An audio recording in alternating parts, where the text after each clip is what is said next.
This little boy is so poor that he can only follow his father to sleep in the public toilet of the subway. His father spread paper towels on the floor and held him in his arms. When someone outside shouted and knocked on the door, he put his leg against the door and covered his son's ears with force. The always strong father finally could not help crying, but he suppressed himself and did not dare to cry out. This is a very good inspirational movie. If you feel desperate for life, I strongly recommend you to see this movie. The economic crisis of 1981 left countless people unemployed. The streets were full of homeless people, and some even passed out from hunger on the street. The latest economic policies were being shown on TV. In front of the TV sat a black man with a sad face. His name was Chris. 1 year ago, he spent all his savings, agent of a revolutionary high-tech product, which was intended to make a fortune. But because this bone density scanner is only a little more accurate than the X-ray machine, but the price is twice as expensive, few hospitals are willing to buy. His life was in a quagmire. Every day, carrying a heavy instrument, he roamed around each hospital, selling this equipment. Only by selling 2 units per month can he maintain his basic living expenses. But he hasn't sold one for months. Now, he is several months behind on his rent, and his car has been towed due to illegal parking. In the past few months, his wife has been forced to work 2 jobs and her temper has become increasingly irritable. This day, he passed by a securities company and saw a man in a luxury car with a big smile.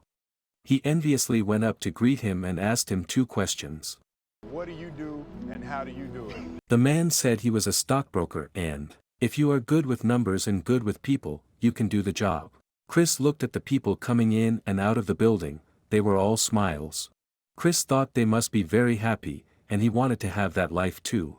After a night of thinking, Chris decided to try his luck at a securities firm and see if he could find the same job. His wife thought he was being whimsical and advised him to give up this unrealistic idea and find a way to sell the instruments and pay the rent, which was the most important thing in front of him. In the face of his wife's lack of understanding, Chris did not give up. At this time, the securities company just ready to recruit 20 interns. Chris immediately went to submit a resume. Looking at the thick pile of applications on the table, Chris was a bit desperate. In order to fight for the opportunity, he handed his resume to the personnel manager in person. Although the resume was seen, but in this era of economic depression, college students cannot find a job, let alone him. But Chris didn't give up and waited for the opportunity every day under the company. This day, he finally waited for the personnel manager. Chris intended to introduce himself to him, but the other party excused himself and said he had urgent business, and took a car to leave. On the pretext that his destination was the same as his, Chris managed to get into the same cab with the personnel manager. After getting into the car, Chris kept introducing himself to the other party, but the HR manager did not pay attention to him, but kept playing with the Rubik's Cube and said that it was impossible to restore it. At that time, the Rubik's Cube was just becoming popular, and few people could restore it. Chris made a bet with the HR manager that he could do it. The manager laughed contemptuously and didn't believe him at all. But soon, Chris finished the first side. The car arrived at the destination, and Chris finished the 6 sides of the Rubik's Cube. The HR manager froze and forgot to pay when he got out of the car. Looking at the $18 fare, Chris panicked. He secretly opened his wallet and only had $5 left. He had to ask the driver to drive on. Taking advantage of the intersection waiting for the red light, he opened the car door and quickly fled. He apologized as he ran, but the angry driver was in hot pursuit. With the scanner in his hand, he quickly rushed into the subway station. He managed to catch the subway just as the doors closed. But the scanner was stuck outside the door, and he lost a month of living expenses. Once again he misses picking up his son and his wife completely explodes and decides to take the kids and leave. Chris came home and looked at the empty room, making him feel abandoned by the world. Just then, the securities firm called and invited him to an interview the day after tomorrow. It was the only good news he had received in months. The next day, Chris found his wife and begged her for more time. The two of them argued again, and Chris had no choice but to let go. His only request was that his son had to stay with him. Chris had just brought his son home when the landlord came knocking on the door, this time telling him to get out. He offered to help the landlord paint the wall, and the landlord agreed to give him a few days' grace. Chris was painting the wall when someone knocked on the door again, and this time he was arrested because he had been behind on his tickets for too long. He had no choice but to hand over the only deposit he had, but the bank couldn't deduct it until the next day. Until then, he couldn't leave. Chris pleaded hard, but the police wouldn't accept any of his excuses. Chris had to ask his wife to take care of the kids for one more night. The next morning, Chris was released and headed for the brokerage firm as fast as he could. It was almost time for the interview, and he didn't have time to go home and change. Everyone here was dressed in suits, but he looked out of place. When the interview started, Chris went up to shake hands, but the boss looked disgusted. Chris spoke frankly about his experience. On the way here, I was thinking of how to make up a good reason to convince everyone, but I couldn't. So the truth is, I was arrested for failure to pay parking tickets. And I ran all the way here from the police station. But the boss was still not happy and asked a few stock-related questions. Chris remained honest and said, "I'm the type of person, if you ask me a question and I don't know the answer, I'm gonna tell you that I don't know, but I bet you what? I know how to find the answer and I will find the answer." The boss finally asked, "If I hired someone who came to an interview without even wearing a shirt, what do you think would be the reason?" Chris thought about it and gave the perfect answer. He must have had on some really nice pants. He passed the interview and was praised by the HR manager for his good answers. But Chris regretted it because the internship didn't pay. The internship was for 6 months, and only one of the 20 interns could be hired in the end. Faced with this only chance to change his fate, Chris hesitated for a long time and finally decided to go for it. With no salary for the 6 months, he had to find a way to sell the remaining 6 machines to barely make ends meet. To save money, he moved to a cheaper motel. The training supervisor gave each of them a form with all the information the company had collected about the rich people. They were told to call them one by one to sell them the company's financial plan. They were also given a thick book to read and told they would have a written test before the end of the internship.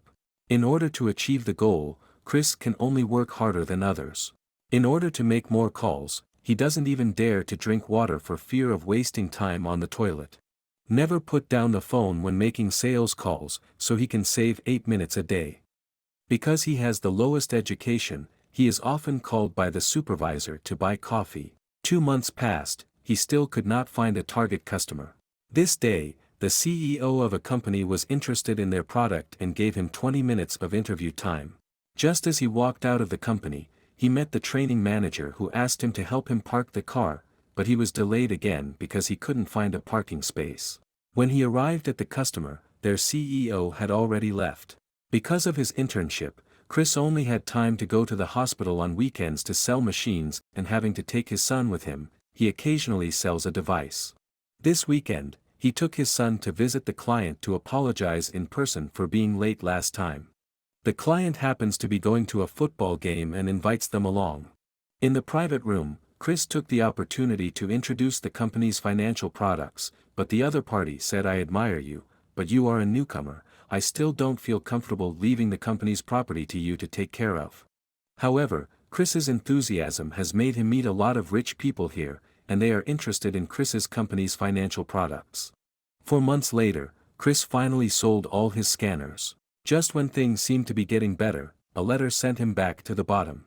After a long period of non-payment of taxes, the government forcibly deducted $600 from his bank card, leaving him with only $34. Now, Chris is completely broke. In the park, Chris came across a homeless man holding a scanner that he had lost at the subway station. He rushed after him and got his device back. After cleaning it up, he happens to run into a doctor who needs to buy it. But badly, the equipment went wrong. The owner of the hotel threw out all their luggage and changed the locks because they couldn't afford to pay the rent. Now, he has nowhere else to go. Desperate, Chris had to take his son to the subway station and hide in the toilet for the night. Looking at his sleeping son, Chris shed tears. Life went on, and Chris had to carry his luggage to work. Faced with a group of people's cold eyes and ridicule, Chris can only silently endure. After work, He didn't want his son to sleep in the toilet anymore. When he heard that a church could provide free accommodation, Chris took his son to the queue. With the economic crisis, too many people were homeless, and there was a line of homeless people outside the church for several blocks. They were lucky enough to catch the last few beds. After his son fell asleep, he read and studied by the faintest of lights. Each day, he spent 6 hours at work doing what others did in 9 hours. Then he had to get to the shelter before 5 p.m. to get in line. If he was late, he would have to take his son and sleep in the public restroom. The internship exams are coming up soon and he seizes every opportunity to study. He knows that only if he works hard enough can he pass the exam. The day began with a written test. Chris quickly finished answering the paper early, because he had to rush to pick up his son. In front of the company, he met his boss, who forgot his wallet when he took a taxi and asked to borrow $5. This may not be much for others, but for him it was all his savings. Penniless, Chris had to go to the hospital to sell blood to buy parts to repair the scanner. That night Chris came back to church and waited until his son was asleep. He fixed the scanner, flicked the switch and the light lit up the shelter. It was a warm and hopeful light. Chris sold the last scanner and moved back into the motel. With his professional skills and passionate service, he managed to sign up 31 clients. And soon the last day of his internship was upon him. He was nervous, and no matter what the outcome was, he persevered. In the office, the boss shook his hand and complimented him on the nice shirt he was wearing today. Then with a serious face, he said, "You're hired." Chris held back his tears and shook hands with each leader to thank them. Walking out of the office, Chris's hands were shaking with excitement. In the crowd, Chris was in tears. Even if the world does not recognize you, you must learn to applaud yourself. When you can't hold on, remember one thing: don't give up. Happiness is waiting for you ahead. This movie is dedicated to you and me who are struggling. Thank you for your support. If you like it, highly recommended to see the original movie.